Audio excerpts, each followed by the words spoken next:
Olá pessoal, bem-vindos aí à nossa terceira aula de auditoria e consultoria em recursos humanos. É um prazer estar aqui com vocês, né? Na nossa aula 3.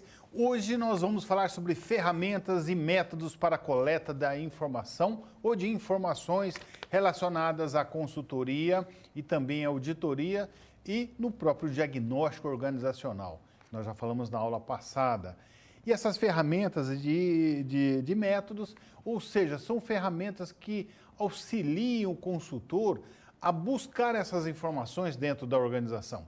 As informações estão espalhadas dentro da organização em diversas maneiras, na cabeça das pessoas, em registros, em documentações, né? Em grupos de pessoas, inclusive está em relatórios de auditorias que já foram realizadas, consultorias já realizadas. Então, esse é o nosso perfil dessa nossa aula de hoje, é falar um pouco mais sobre essas ferramentas de gestão e também de coleta de informações e ferramentas da qualidade, que é o qual é muito interessante o consultor tenha conhecimento, nós vamos falar aqui também, tá bom? Então, primeiramente, contextualizando isso aqui, vamos lá? Independente do perfil do negócio, os empreendedores possuem uma gama de ferramentas capazes de revolucionar os empreendimentos, tornando os processos mais eficientes, poupando tempo e dinheiro. Vocês concordam com isso? Será que se eu utilizar uma ferramenta adequada, métodos adequados para você avaliar a gestão, avaliar uma condição de um processo, eu não posso ali contribuir com a melhoria contínua daquele processo? Vocês concordam com isso? Isso realmente faz todo sentido no momento que a gente elabora e avalia todos os processos dentro da organização com foco no diagnóstico e na consultoria organizacional, tá bom? Para isso, então, pessoal, métodos de coleta de informações. O que é um método de coleta de informações, né? Nós temos aqui alguns métodos de informações de coletas que nós buscamos essas informações para poder dar todo o aporte necessário no nosso diagnóstico organizacional, na nossa consultoria. No caso, o diagnóstico é uma pré-consultoria, né? É um serviço que vai antes da consultoria, tá certo? E o que nós temos então? A entrevista é um item que nós podemos falar aqui. A entrevista é um ponto que nós podemos conversar, que é o método da entrevista. A observação pessoal ou evidência objetiva também é um método de coleta de informação. Questionário é outro método de avaliação e busca de informações. E revisão de literatura. Sem sombra de dúvida, revisão de literatura quando nós avaliamos as documentações. Nós vamos abrir um pouquinho mais cada informação para colocar para vocês a importância deles no todo o contexto desse processo, certo? Isso faz toda a diferença? Sim, faz. Se eu tenho um método correto, uma metodologia para a coleta dessas informações, fica muito mais simples você buscá-las, né? Interagir com as pessoas, com a equipe de dentro da organização, tá trazendo menor problemas durante a atividade que ela está exercendo, tá certo? Porque a empresa não pode parar para você fazer a consultoria. Então, nesse caso, primeiro item, entrevista e observação pessoal. Nesse caso aqui, pessoal, entrevista e observação pessoal, nós temos o seguinte, método de coleta de informação e entrevista. E o que seria a entrevista? Existem informações que estão exclusivamente aonde? Na memória das pessoas, né? E elas estão envolvidas com outros problemas. O processo é relembrar fatos importantes ocorridos no passado e importante porque estes podem estar associados ao problema atual. Concordam comigo? Podem ser estruturadas ou não e realizadas de forma individual ou grupal. Então, você pode, de certa forma, realizar essa entrevista de forma estruturada ou até não, dependendo de como você faz essa pesquisa, tá? Essa entrevista. E essa entrevista, ela é a ferramenta talvez mais simples de você realizar. Porque você vai entrevistar um ou dois, ou um grupo de pessoas, mas é muito importante você ter em mãos esse tipo de informações e por que você está fazendo essa entrevista. Entrevista vou dizer para vocês assim, de experiência, é o mais utilizado por todos os consultores. Claro que dependendo muito da característica, dos objetivos que você quer coletar os dados. Mas ele é muito utilizado quando você vai avaliar uma estratégia, você vai avaliar uma situação de processos. A entrevista é o meio muito mais rápido de se obter as informações. Claro que eu tenho que saber quem eu vou entrevistar, como eu vou entrevistar, né? Porque eu posso entrevistar um diretor, um gerente, um supervisor e depois ali entrevistar a base onde realmente a empresa se realiza, onde ela está processando tudo, executando as atividades. Eu posso ali entrevistar aí de 4, 5, 6 funcionários. Então perceba que são esses funcionários da base que vai me dar toda a condição de entender como que aquele processo é realizado. Isso vai garantir que, será que os gerentes, os diretores sabem do que está acontecendo na base? Porque é a base que vai me dar a sustentação para dizer como está sendo feito aquele processo, tá bom? Então, perante a isso, o que eu preciso fazer? Vamos lá? Eu preciso selecionar pessoas, preciso estruturar essa entrevista, né? Pode ser estruturado ou não, mas o legal é se você tem uma estruturação dela, né?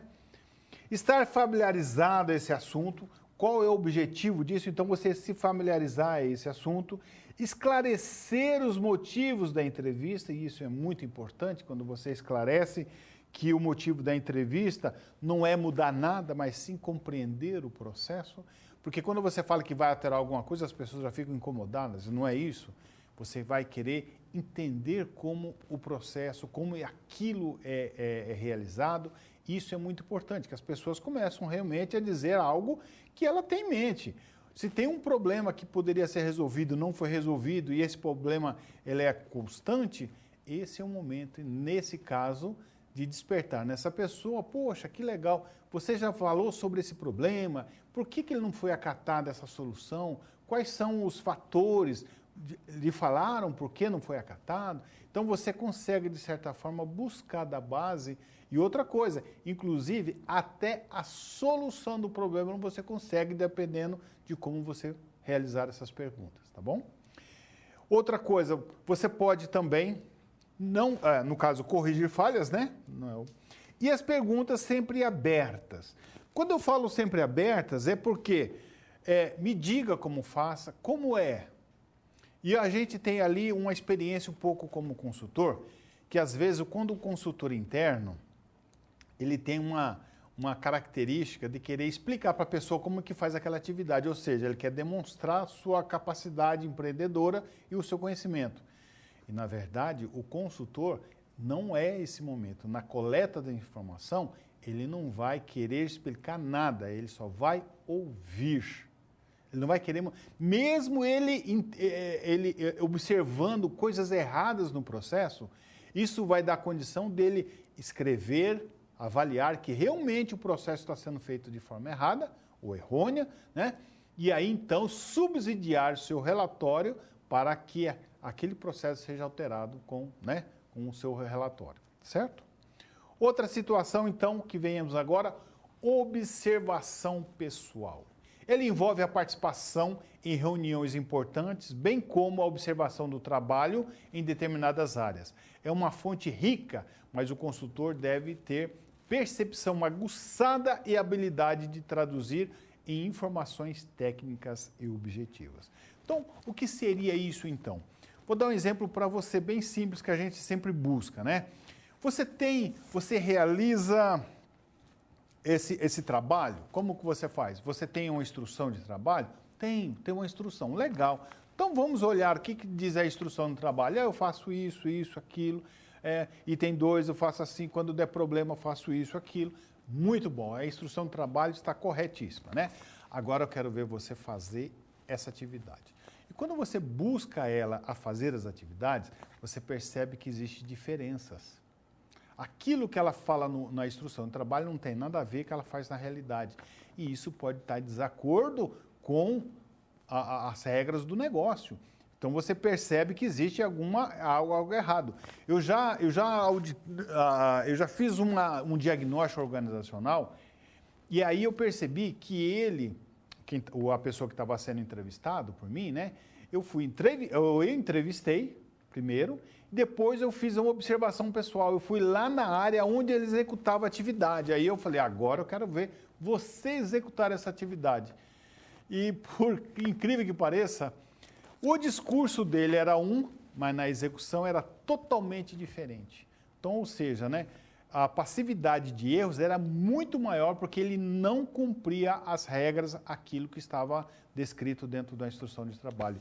E aí ele corria riscos do processo ter problemas. E realmente tinha situações onde o problema ocorreu em função dele não observar as instruções de trabalho. Tá bom?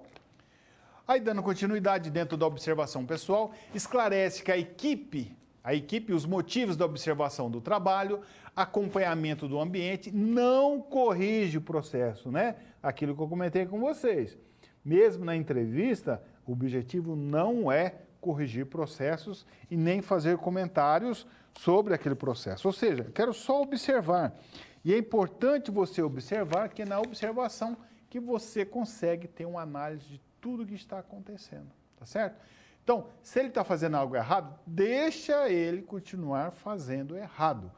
Aquilo para você serve como uma análise para colocar no relatório, dizendo e apontando aonde existem erros no processo.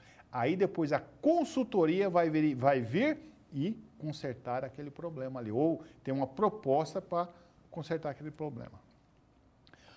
Agora da situação, vamos lá? Questionário e análise de documentos. Esse questionário e análise de documentos também são informações importantes dentro da coleta de dados. O questionário é algo que nós podemos colocar ali como uma base muito mais simples e a própria análise de documentos é quando você vai e busca todas as instruções de trabalho. Mas eu tenho aqui detalhados cada um deles. Então vamos ver o que diz o questionário. Podem atingir rapidamente o maior número de pessoas e trazem dados numéricos que devem ser interpretados.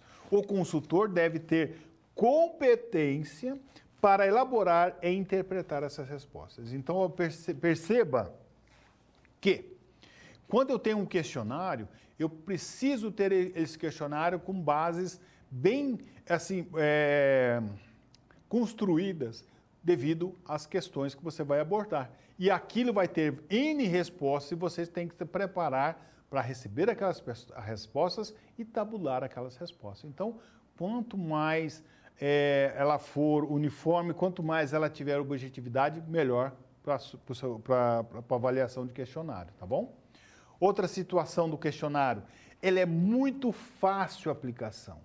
Eu posso elaborar questionário para uma resposta, um objetivo para a auditoria, eu posso elaborar um questionário para a gerência, para a supervisão e outro também para os colaboradores. Ou pode ser tudo igual, não tem problema. Então fica a critério do consultor aplicar esses questionários, tá certo? Atinge um maior número de pessoas, claro, eu posso colocar isso aqui no e-mail das pessoas, numa mala direta, eu posso ali imprimir e entregar para cada gerência, distribuir para as pessoas, depois passar e recolher essas informações. Então o questionário ele passa a ser muito simples, muito rápido essa informação, tá? E também consigo abranger mais pessoas. Preserva o anonimato. E por que eu digo isso? A pessoa não precisa se identificar. Para responder esse questionário, as pessoas não precisam. Ou como você, eu quero que você coloque o seu nome. Dependendo do questionário, todo mundo quer colocar o nome nele, né? Mas se você está querendo fazer uma pesquisa de alguma coisa, onde a pessoa pode ali denunciar algo, claro que não é interessante você ter o nome das pessoas. Então, ele tem essa característica de preservar o anonimato de quem está respondendo. Outra situação, então, ele tem menor pressão sobre as respostas.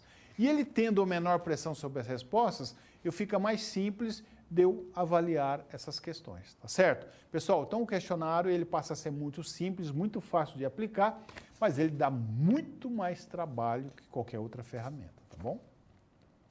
Outra situação que nós podemos olhar é a análise de documentos. A análise de documentos, ela inclui, por exemplo, a verificação de números, resultados, procedimentos, documentação escrita, né? Eu tenho ali, por exemplo, algum relatório de auditorias, relatórios de consultorias que foram realizadas, com vantagem, né? Traz objetividade ao trabalho e ocupa mais o tempo do consultor do que os profissionais da organização, no caso do cliente. Por quê? Porque eu vou buscar essas informações e cabe ao consultor olhar e avaliar todos aqueles números, aquelas informações que é pertinente ao que eu estou buscando. Então, dependendo do que eu estou buscando, se eu estou fazendo uma consultoria e informações de dados em volta de RH, eu vou buscar informações mais voltadas para o lado de recursos humanos. Eu vou pegar os subsistemas de RH, vou destrinchar todas aquelas informações que são números que realmente vai fazer toda a diferença se eu estiver colocando ou implementando alguma coisa que eu busque essas informações de dados dentro da área de recursos humanos, tá certo? Para isso, então, pessoal, o que nós temos? É muito interessante essa linha de análise, tá? Também análise de todos os procedimentos, instruções, normas políticas institucionalizados. Eu posso avaliar, então, procedimentos, pode ser procedimentos da qualidade, instruções, normas, políticas de RH, todas elas que estiverem institucionalizadas. Análise de relatório de auditoria ou de diagnósticos realizados anteriormente e também todos os dados que possam ser relevantes para análise de indicadores financeiros e processos. Tem áreas que não gostam muito de expor os números, mas nós fazemos com que a empresa e a área ela demonstre essas informações em função da necessidade de se compor um diagnóstico organizacional, porque esse é o objetivo das ferramentas, e é buscar essas informações para compor um diagnóstico organizacional, tá bom? Outra ferramenta de auxílio à gestão para auxiliar num diagnóstico. Algumas ferramentas podem ser utilizadas aplicando-os conforme a necessidade e característica dos que se pretende avaliar. Para a utilização das ferramentas, é necessário ter um conhecimento de forma a utilizá-la corretamente, viu? Para alcançar o resultado satisfatório. Então, nós temos aqui uma leva de ferramentas que é muito importante e faz todo sentido quando nós colocamos isso dessa forma. Essas ferramentas de auxílio à gestão são ferramentas utilizadas pelo consultor, quando quer resolver um problema, quando quer resolver uma coisa dentro da empresa. E aí, então, ele busca, através dessas ferramentas, implementar alguma coisa nova ou demonstrar algo através de uma análise de causa muito mais profundo. Então, esse é o papel de um consultor, ele buscar a solução do problema através de ferramentas de gestão.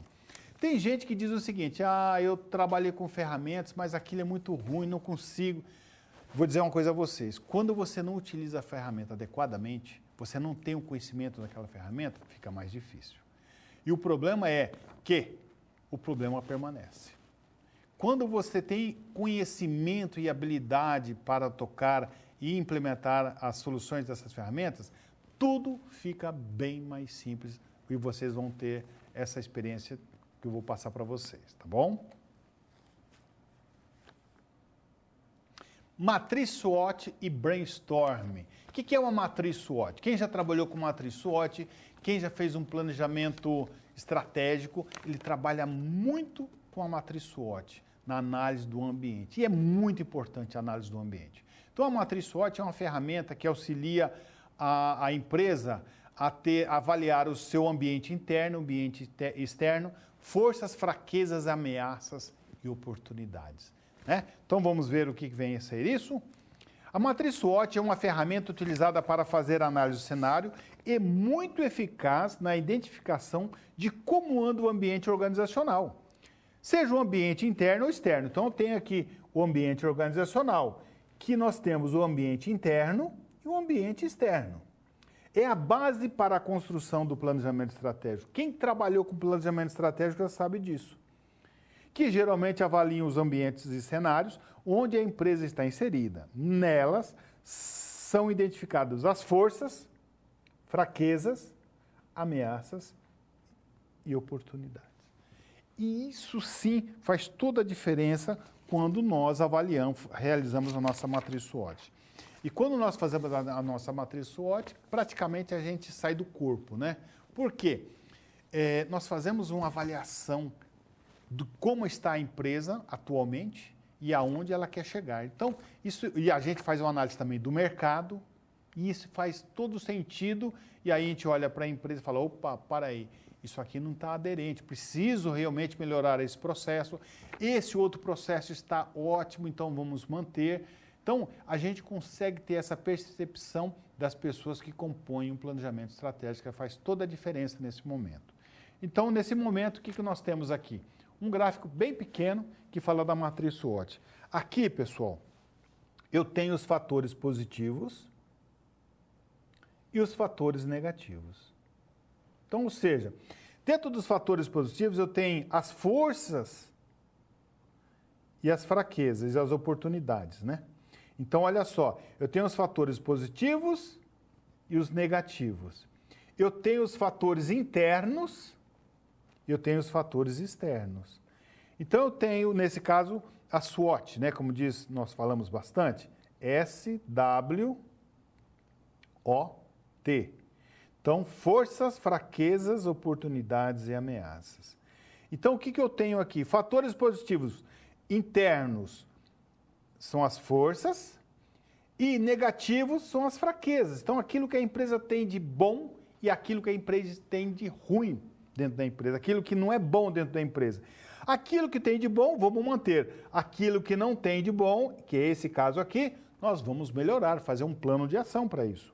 Agora, fatores externos, aquilo que está além da empresa, está fora da empresa. Pontos positivos são as oportunidades, aquilo que a empresa poderia buscar e melhorar os seus números através de um novo produto, um novo serviço. E as ameaças, que é a nova concorrência, novos produtos e serviços que estão ali batendo na sua porta, né? Então, quando eu faço essa análise, esse cruzamento, há todo um diferencial, há todo algo que se avalia e aí você tem uma realidade, uma percepção real da situação da organização. Esse é o primeiro passo para o planejamento estratégico.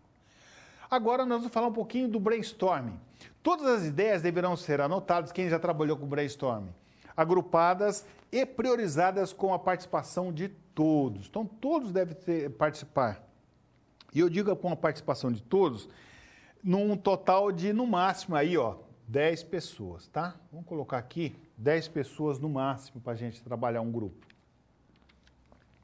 Então, o que essas 10 pessoas falarem deve ser anotadas todas as ideias são bem-vindas. Todas as contribuições devem ter o mesmo peso, independente de quem deu a ideia.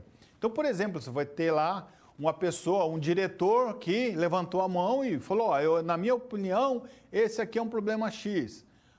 Aí um outro funcionário levantou a mão, na minha problema, eu acho que é Y, essa situação é isso aqui. Todas devem ter o mesmo peso. Não tenha dúvida disso, né? Não importa quem está participando, se o presidente ou aquela pessoa que cuida do café, não importa. Todas têm o mesmo peso, tá bom? Não deverá haver julgamento de ideias. Então, nesse momento, todas elas estarão não podem ser julgadas, tem que ser acatadas. E aí depois, com o decorrer do nosso processo de avaliação, você vai aquela que tem menos pontuação, você vai excluindo e vai ficando aquelas que têm mais pontuação. Cuidado com a presença de diretores e gerentes e supervisores. Por quê? Eles acabam atrapalhando quando a pessoa que está coordenando o processo do brainstorming não sabe conduzir essa reunião. Por quê? A partir da hora que o gerente, o diretor, ele toma essa condição de dar direcionamento na questão, fica muito complicado, porque como que alguém vai bater de frente com o diretor e falar, não, o senhor está equivocado, o problema não é esse. Então, é muito complicado quando eles estão, mas é muito interessante também, tem um lado positivo nisso, porque o resultado faz parte do negócio o diretor fez parte desse processo. Então, tem mais credibilidade no processo. Agora, cabe àquele que está conduzindo um brainstorm fazer com que cada envolvimento de diretores, gerentes, tenha o mesmo peso de outras pessoas, tá certo? Outra situação? Diagrama de causa e efeito ou Ishikawa, né? Quem trabalhou com Ishikawa, quem trabalhou com essa ferramenta, é muito interessante. Eu já trabalhei algumas vezes, também trabalhei muito com Brainstorm, que é muito mais simples, né? A causa e efeito já tem um pouco mais de situação onde você tem que buscar algumas informações, mas e também um método PDCA que nós vamos ver. Mas o que nós temos então? O que é o diagrama de causa e efeito? É uma ferramenta gráfica utilizada para explorar e representar opiniões a respeito de fontes e variações em qualidade de processos, mas que pode perfeitamente ser utilizada para análise de problemas organizacionais genéricos. Então, ou seja, ele pode ver qualquer coisa, pode ver aqui um problema, pode ser uma meta, pode ser o envolvimento, uma análise de uma situação, tudo que você possa imaginar, ele encaixa perfeitamente nesse processo do Ishikawa, tá? São ferramentas que são utilizadas na empresa para solucionar problemas ou buscar soluções para alguma situação que você queira ali denominar, tá bom? Possibilita também um detalhamento das causas prováveis de algum problema. Então, aqui eu tenho para vocês o diagrama de Ishikawa, né? Ele tem algumas medidas, ele tem algumas situações que nós podemos colocar aqui que é medida. O que é medida? O que é máquina, né? Isso aqui ele facilita as pessoas a lembrarem de problemas relacionados ao quê? Se você põe um problema assim, ó, vou dar um exemplo aqui, né? Máquina parada, tá? Então o problema é máquina parada. Se a máquina está parada, é porque existe alguma medida que foi deixado de fazer. A máquina precisa de alguma outra coisa, os materiais utilizados nessa máquina, eu estou avaliando ali o problema. A mão de obra para isso é uma mão de obra especializada? Os métodos utilizados para utilizar essa máquina estão corretos? O meio ambiente onde ela atua, toda essa análise nós chamamos de meios, né? Então, tudo isso aqui está dentro desses meios. E esses meios que nós buscamos. Então, é uma ferramenta bastante completa e ela consegue, de certa forma, dar essa conotação de busca pela causa principal do problema. E aí, então, você vai começar a dizer o seguinte, mas por que isso ocorre? Aí você dá a resposta. Aí você fala novamente, mas por que isso ocorre? Até você chegar aonde não tem mais porquê. Quando você chegar naquela situação onde você não tem mais como responder os porquês, não tem mais o que dizer, ele pode ser a causa fundamental daquele problema, tá? Então, interessante, você tem hoje cursos especializados em ferramentas de gestão. Isso vai proporcionar à empresa toda uma avaliação do processo dela de forma ímpar. Eu vou dizer para vocês assim, de carteirinha. Quando eu trabalhava numa empresa de telecomunicações, eu tinha essa necessidade de trabalhar com ferramentas, porque eu trabalhava muito com gestão. E aí, o que ocorre? Eu tinha uma experiência, mas eu não sabia conduzir uma ferramenta dessa, eu não sabia lidar com esse procedimento, né? Então, nós fizemos lá uma avaliação, fizemos um treinamento específico em ferramentas de gestão. A partir daí, os nossos resultados foram totalmente diferenciados. Por quê? Porque os nossos resultados, eu sabia então, eu compreendia por que não dava certo aquela ferramenta. Então, pessoal, quem já trabalhou com essas ferramentas e desistiu, não é porque a ferramenta é ruim, não. É porque realmente você não sabe trabalhar com ela, como eu não sabia trabalhar. A partir da hora que eu desenvolvi esse outro lado de avaliar como lidar com isso, com informações, com as pessoas, e nós sabemos que tudo isso é através de pessoas, nós estamos lidando com pessoas, e as pessoas, de certa forma, vão para as reuniões de bico uma com a outra, um gerente contra o outro, um diretor que não suporta aquela fulano, aquela pessoa que já mandou e-mail e está, né? Então, são situações que você tem que contornar na hora de você buscar esses resultados. E tem mais uma coisa, você precisa ter autonomia para ir a fundo nessa ferramenta de gestão.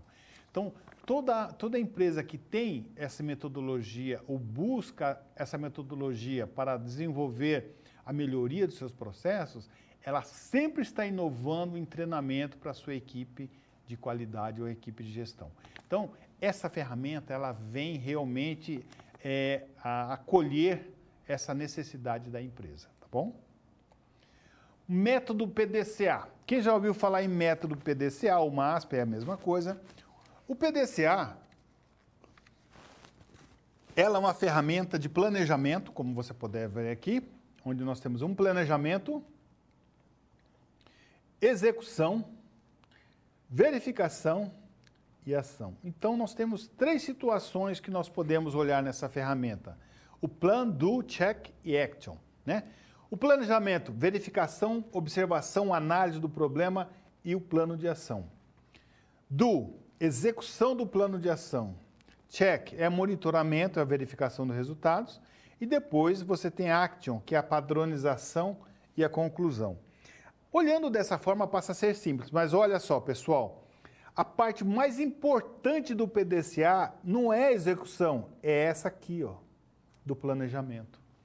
A parte do planejamento é realmente que toma mais tempo para que a gente possa trabalhar. E vamos ver por quê? Então vamos lá.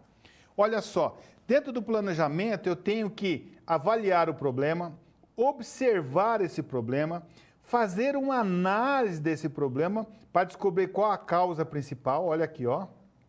Então eu tenho que descobrir qual é a causa principal e fazer um plano de ação. Então, praticamente, o planejamento ele é fundamental para a conclusão desse negócio. Se eu delegar ou se eu passar por cima de alguma observação daqui, eu vou, de certa forma, comprometer toda a minha atividade. Aí, só aí, então, eu vou para o próximo passo 5, que é a execução. Executei, eu vou avaliar, passo 6, e eu faço a seguinte pergunta: ele foi efetivo?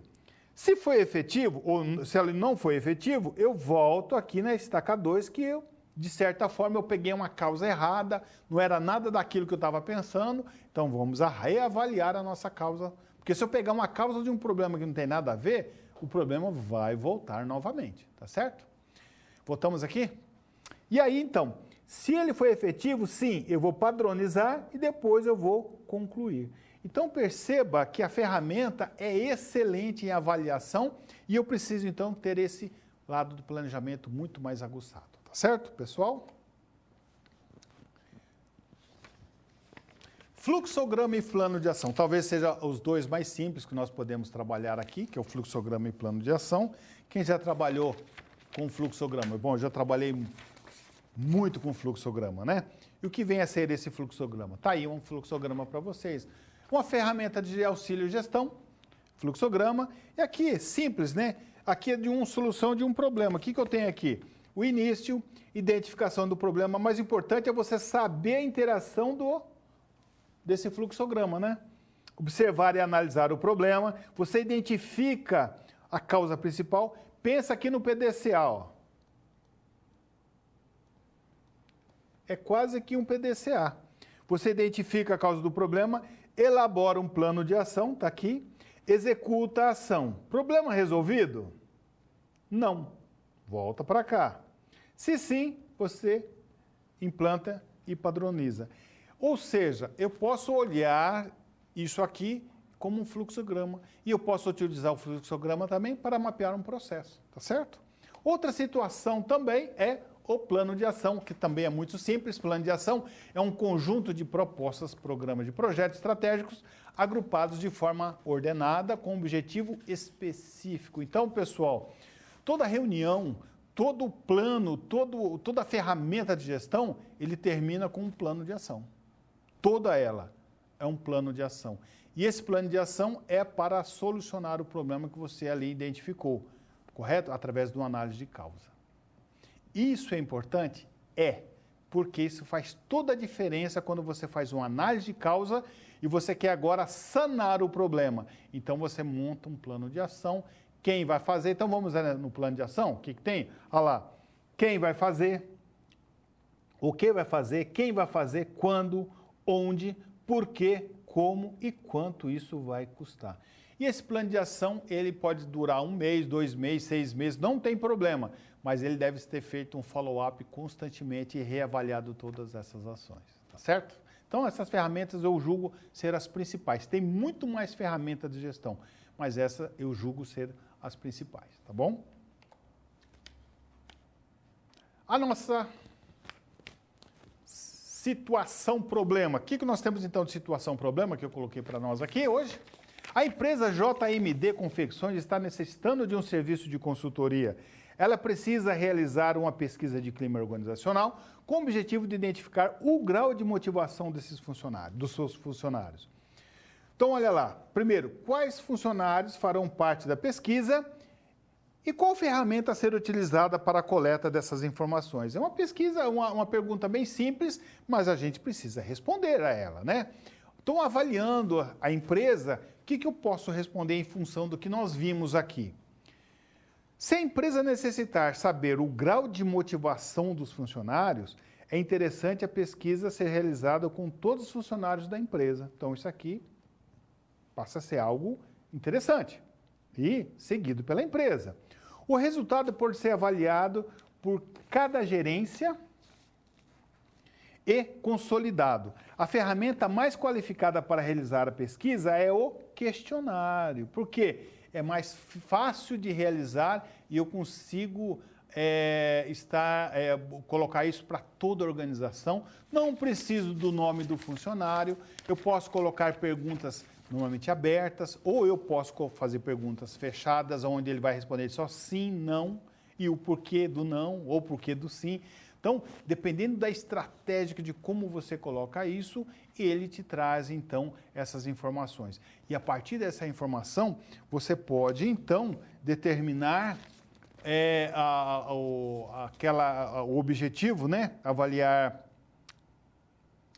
a motivação das pessoas por gerência, por diretoria. Ele consegue fazer todo esse levantamento e aí dá a resposta para a diretoria, no caso, ou a empresa que, no caso, você está trabalhando, se você é uma empresa de fora ou se você é um consultor interno, tá bom?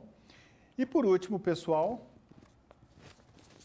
o que nós temos aqui? Vimos algumas ferramentas de apoio, de coleta de informações, que é essa aí, questionário, entrevistas, observação pessoal, análise de documentos, é muito importante. Você busca essas informações para fazer parte da coleta das informações de quem está fazendo um diagnóstico organizacional. Então, ele precisa levantar as informações. Diferentemente das ferramentas de gestão, onde você não só vai buscar informação, mas como você vai solucionar o problema. Então, a ferramenta de gestão, ela quer solucionar o problema. Então, ela vai buscar o problema, identifica o problema, e nesse problema ela vai identificar a causa primordial desse problema e nós vamos acatar e fazer com que nós, com o trabalho da equipe, eliminar esse problema. Então, para isso, nós falamos de Ishikawa, nós podemos rodar um PDCA, um brainstorm. Todas essas ferramentas estão aptas a identificar o que?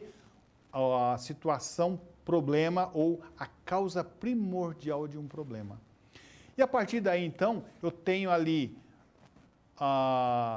o fluxograma, onde eu posso mapear processos quando necessário. Eu sei que hoje o fluxo faz muito mais diferença. Tem fluxograma que substitui instruções de trabalho, porque o fluxo é muito mais simples de você desenhar, né, do que você ficar escrevendo toda aquela 3, 4, 5 páginas. Então, o fluxograma, ele consegue aglutinar tudo isso, ser muito mais simples e visivelmente mais fácil de compreender a atividade. Você tem um plano de ação, que depois que você identificou o problema, nós vamos colocar as atividades, o que tem que ser feito num plano de ação e implementar esse plano de ação. Isso faz toda a diferença dentro de um sistema de gestão dentro da organização. Essas competências, esses conhecimentos, quando você tem elas e você consegue transmitir, faz toda a diferença dentro da organização. Aposto que se você tem essas competências, também vai fazer parte e vai fazer a diferença.